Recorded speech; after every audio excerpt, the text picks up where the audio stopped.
Guys, pupunta na tayo ng Manila Bay Dolomite Beach. Dito ako sa overpass ng Ross Boulevard, Maynila. Yan, Dolomite Beach. Tayo dyan. Kunti lang tao ngayon kasi guys, medyo makulimlim siya, pero goods naman siya. Galing natin yun, Dolomite Beach. Yun na, kasi tayo. You know, yan, maganda yung natin yan.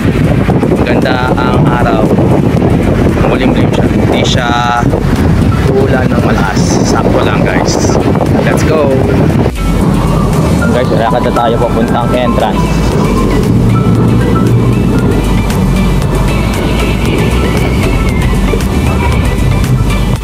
Yan, this is it, Manila Bay Dolomite Beach. Kasi tayo guys. Yan guys, good afternoon and welcome to my vlog. Andito tayo ngayon sa Manila Bay Dolomite Beach. Makapas na tayo guys. Ito yung libre lang guys. Tingnan natin kung okay pa siya. Let's go! Let's go na! Tara, explore the Dolomite Beach. Guys, let's go na!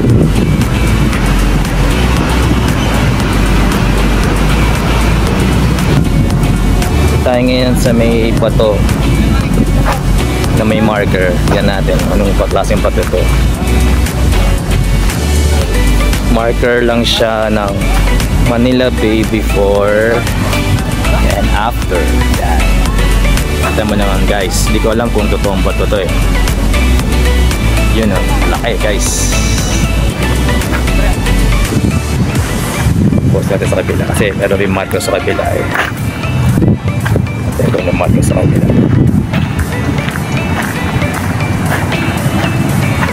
Yun, marker rin. Manila Bay Dolomite Beach, Mandamos Agencies. Yan, hindi ko alam kung tawag dyan. Basta yan. Tara, doon tayo sa beach na tayo guys. Yan na. Konti lang tao guys ngayon kasi mulimlim siya guys. Sa Sabado na siya. Wala, nangyari dito. Awit talaga oh.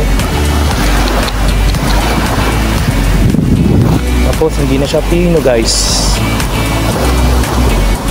Ayan o. Wala lang masyadong tao dito guys. Grabe yung ano. Ayan o. Alam mo kami lang tao dito. Parang isla to eh. Oh. Wala lang katao-tao guys. Pila na lang ang tao dito. Ayan. Konti na lang diba? Saka yung Dolomite nila, yung pinakasan nila is pakonti ng pakonti habang tumatagal. Pag due dito, wash out talaga eh. Yung pebbles niya doon parang ayan o, dito na siya sa may ano, may bungad. Tapos pag may pagdo siguro nawawash out. Yan guys. Parang ako lang mag-isa dito naglalakad-lakad. Hindi ko alam kung bakit. Sheesh. Ilang tao dito. Ay, hindi. Marami pala dito. Marami parang tao. Siguro mga 20 na tao. Tulad dati yung pagpunta ko dito, first time kong pumunta dito is maraming tao halos dito. Tatapos talaga.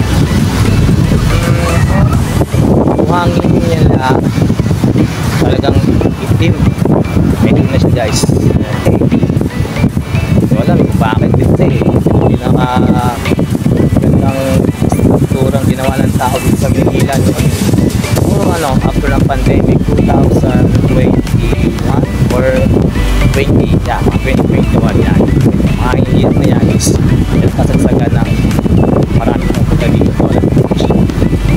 sa araw-araw marami guys. Halos yung fish na to, fish yan. Yung buhangin niya sa likod ko. Halos tumatawag sa mga marami rin tumatawag sa mga dagat. Pero ngayon is wala na guys. Hindi ko alam kung bakit.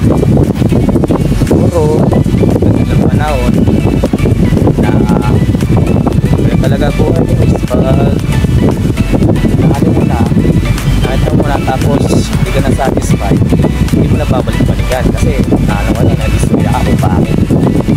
Yun. Pero ako, okay lang. Ganun pa rin tayo. Mahal natin ang Pilipinas. Diba? Nakasuporta natin kada ba. Yan. Medyo makulimlim na guys sa area ko. Tapos siguro sa hanggang dulo ano na siya. Ito, sa likod ko medyo makulimlim na rin. Baka anytime babagsak na yung ulan. Pero pupunta ako dito kanina is makulimlim na siya. Kaya yun. Kaya lang yun talaga. Ganda naman, di mainit. Malakas yung hangin kasi anytime ulan na siya. Yun, makulimlim na siya. Yan guys. Matigil na tayo tapos yun na. Okay guys, yeah.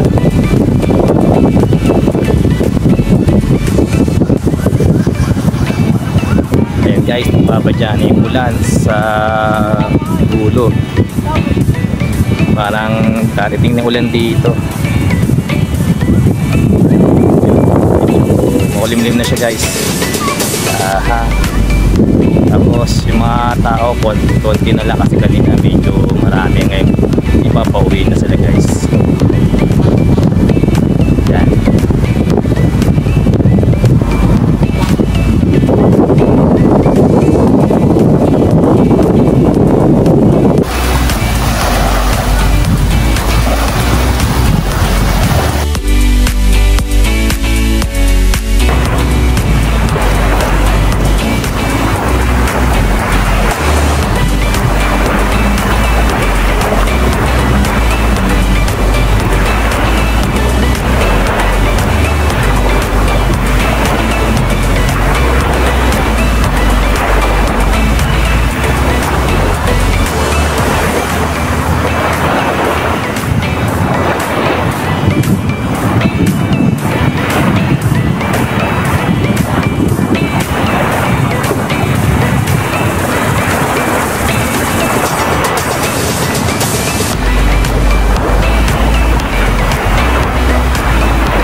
Guys, siguro dito na lang muna tayo guys sa Manila Bay Dolomite Beach guys.